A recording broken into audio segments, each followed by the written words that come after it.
बिहार में उपचुनाव को लेकर बहुत कम समय बचा हुआ है और ऐसे में जितने भी प्रत्याशी है और जितने भी पार्टी और दल हैं वो दमखम लगाए हैं। पूर्व आईपीएस ऑफिसर अमिताभ दास सर हैं जिनसे हम जानेंगे कि इस बार की उपचुनाव कितना महत्वपूर्ण है। सेमीफाइनल होने जा रहा है। प्रशांत किशोर साफ कह रहे हैं कि हम पानी पिलाते रहेंगे, उल्टा टांग देंगे, कई तरह की बातें कह रहे हैं। सर स्वागत है। धन्यवाद आपका। प्रशांत किशोर का बयान सुन रहे होंगे आप। वो कह रहे हैं कि आरजेडी में कोई नेता है, सब जो है अब तो उल्टा टांग के लटकाएंगे सबको। अब ये बयान तो मैंने नहीं सुना, हो सकता है आपने सुना हो, मेरे ध्यान में नहीं है। लेकिन एक बात तो है ही, तो मानना पड़ेगा कि जो प्रशांत किशोर की पार्टी है जन स्वराज पार्टी, उसने सभी पार्टियों की नींद मतलब उड़ा दी है। और दर्शकों को पता होगा कि 13 नवंबर को 4 विधानसभा सीटों पर उपचुनाव है। बेलागंज, इमामगंज, रामगढ़ और तरारी। चारों सीटों पर उपचुनाव इसलिए हो रहे हैं क्योंकि चारों के जो विधायक थे वो सांसद बन गए। अब ऐसे तो उपचुनाव है, लेकिन इसलिए इसका महत्व ये है कि 12 महीने बाद ही बिहार में आम चुनाव होने हैं, नवंबर 25 में। और इसलिए इन उपचुनाव पर सबकी नजर है, क्योंकि एक तरह से बिहारियों की मूड का इसमें पता चलेगा, कि बिहारियों के नब्ज का पता चलेगा कि बिहार किस दिशा में जा रहा है। और एक दिलचस्प ये भी हो गया है उपचुनाव, क्योंकि पहली बार जो जन स्वराज पार्टी है वो चुनाव लड़ रही है। क्योंकि 2 बरस से जन स्वराज अभियान चल रहा था, प्रशांत किशोर पदयात्रा कर रहे थे, लेकिन अभी 2 अक्टूबर जो बीता है उसमें जन स्वराज पार्टी एक राजनीतिक दल के रूप में लॉन्च की गई। एक दलित चेहरे को, मनोज भारती को पार्टी का अध्यक्ष बनाया गया। तो सर और एक मिनट, और पूरे दमखम के साथ जन स्वराज पार्टी चुनाव लड़ रही है। 2 सीटों पर उसको उम्मीदवार बदलने भी पड़े अपने, बेलागंज में और तरारी में। लेकिन इसके बावजूद मतलब जोश में कोई कमी नहीं है। और जो जमीन से खबरें आ रही है उसमें तो ऐसी खबरें कि चारों सीटों पर जन स्वराज बहुत मतलब मजबूती के साथ है। जी समीकरण, जब बात आती है समीकरण का, जी जी जाति, क्योंकि कोई भी इलेक्शन और कोई भी चुनाव में, उपचुनाव हो या विधानसभा का जो मेन इलेक्शन है, उसमें कैंडिडेट्स का फैक्टर होता है, कास्टिज्म फैक्टर होता है, और तीसरा चीज कि मतलब कि जो पार्टी का क्या दमखम है, हाँ, मिला जुला के दल। सारे फैक्टर्स हाँ, मिले सारे जुले होते हैं। फैक्टर्स की जी जब बात करेंगे तो सर क्या कहिएगा ये चारों जगह। ये देखिए, इसमें कई बातें हैं। एक तो प्रशांत किशोर ने जो अपने उम्मीदवार भी उतारे हैं, बहुत मतलब सोच समझ के आप कह सकते हो उतारे हैं। जैसे बेलागंज में उन्होंने मोहम्मद अमजद को उतारा है। पहले तो खिलाफत हुसैन को उतारा था, बाद में मोहम्मद अमजद आए।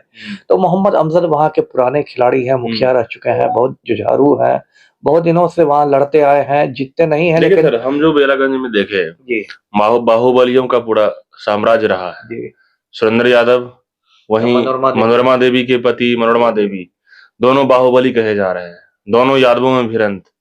अब जनसुराज की बात आती है तो जनसुराज में ये जो अमजद अली हैं, ये भी बाहुबलीय हैं। इनके ऊपर भी हमला, हत्या, तो लूट, ये सब चीजें मामले हैं इसमें, तो ये भी कच्चे खिलाड़ी नहीं है।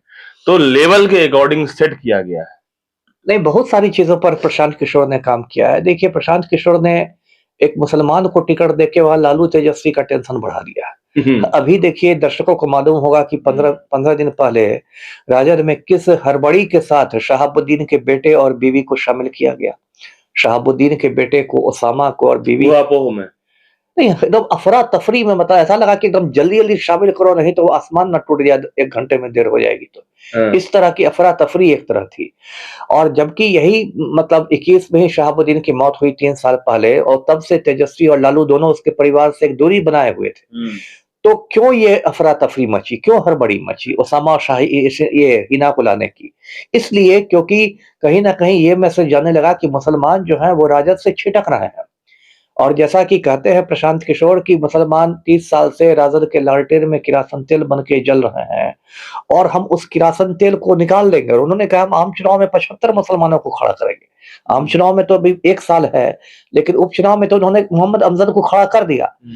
उसके बाद लालू और तेजस्वी ऐसा टेंशन में है कि उन्होंने ओसामा और हिना को लाया। आप सुन पा रहे हैं कि ओसामा 20 गाड़ियों के साथ, 30 गाड़ियों के साथ काफिला लेकर पहुंच रहे हैं बेलागंज में, मुसलमानों को समझाने के लिए कि भाई राजद को मत छोड़ो, लालटेन को मत छोड़ो।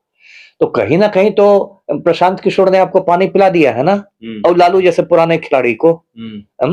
तेजस्वी को अपने यहाँ मान सकते हैं, लालू जी तो पुराने खिलाड़ी हैं। तब तो सबको कह रहे हैं कि रस्सी में बांध के इन लोगों को सबको लटकाएंगे।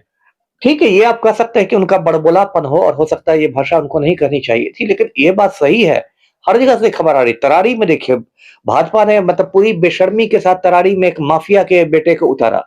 ये सुनील पांडे है जो AK-47 राइफल लिए हुए, एक प्रतिबंधित हथियार लिए हुए, आज की तारीख में ये भाजपा का वरिष्ठ नेता है। और सुनील पांडे के बेटे को, विशाल प्रशांत को, भारतीय जनता पार्टी ने तरारी से उतारा। तरारी की सीट को एक तरह से प्रतिष्ठा का प्रश्न बना लिया है भाजपा ने।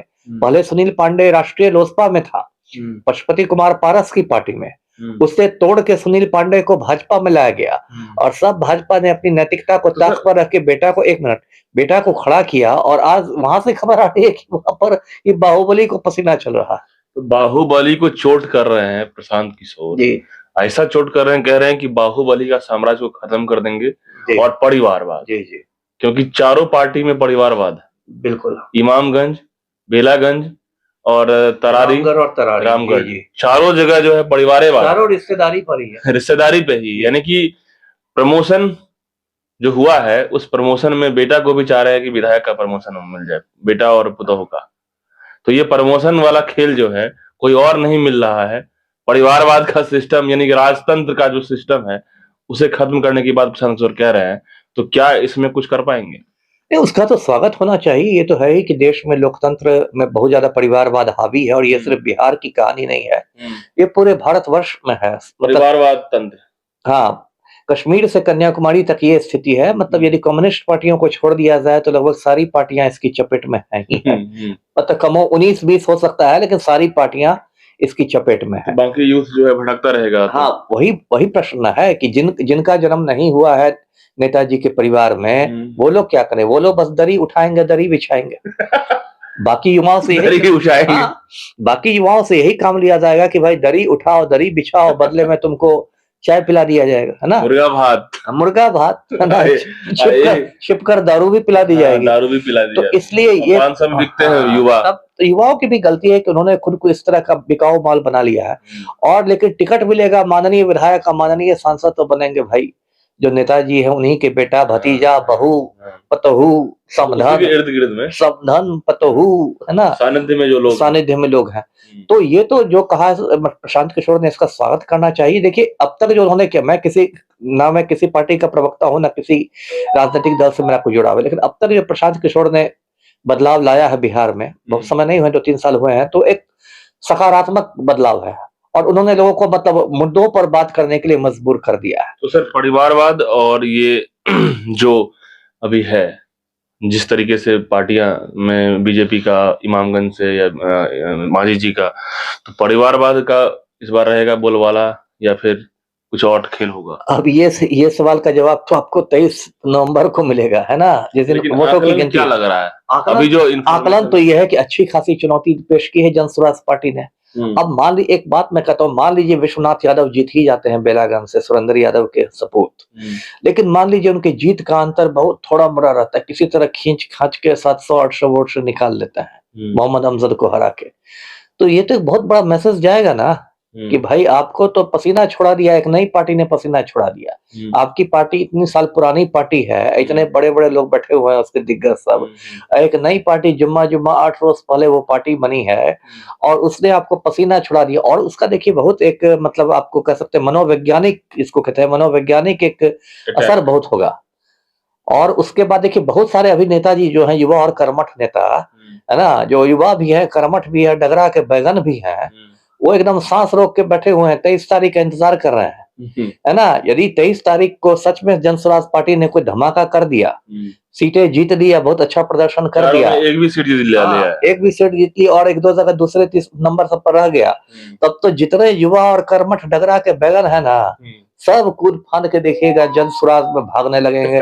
भाजपा में भगदड़ मचेगी, राम भक्त सब अपना कमंडल छोड़ के जनसुराज में भागेंगे, राजद वाले लालटेन छोड़ के दौड़ेंगे, जदयू वाले तीर फेंक के दौड़ेंगे। ये जितने युवा और कर्मठ डगरा के बैगन, 2-3 चीजें यदि होगा तो, एक तो यदि 1-2 सीट भी जीतती है जनसुराज, एक भी सीट जीतती है, और दूसरा कि जनमत का अंदर यदि अच्छा होगा, जी। स्ट्राइक रेट यदि जनसुराज का बढ़िया होगा इस बार की इलेक्शन में, यदि जीत का अंतर भले ही वो हार जाए, दूसरे हाँ। नंबर पे भी रहेंगे ना सर। लेकिन यदि थोड़ी, देखिए मतलब मोटी बात है, 100 बातों की एक बात कि यदि जन स्वराज पार्टी ने अपनी मजबूत उपस्थिति दर्ज करा दी, चाहे जिस तरीके से, चाहे सीट जीत के या दूसरे नंबर पर रह के, मतलब मजबूत स्थिति, अपनी उपस्थिति वो दर्ज करा देते हैं कि भाई हम भी हैं मैदान में, है ना, हम में भी दमखम है, तो सारे नेता, मैं कहता हूँ प्रशांत किशोर को मैं कहता हूँ कि तब वो प्रशांत महासागर बन जाएंगे और तब सारे नेता उसमें डूबने के लिए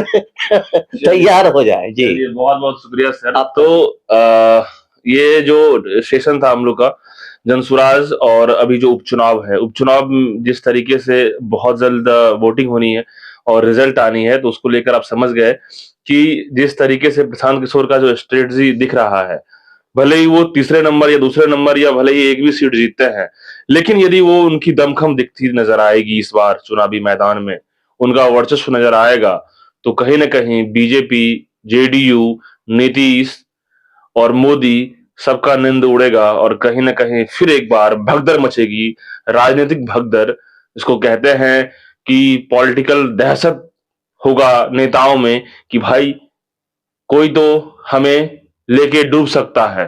तो कहीं ना कहीं पॉलिटिकल भगदड़ होने से पहले एक बार प्रशांत किशोर की जो बयान है वो लगातार आप सुन रहे होंगे कि हम सबको अब रस्सी में बांध के उल्टा लटकाएंगे। तो कहीं ना कहीं क्या होगा वो तो 23 तारीख को पता चलेगा, लेकिन फिलहाल आप क्या सोचते हैं कमेंट बॉक्स में बताइएगा। बहुत बहुत धन्यवाद।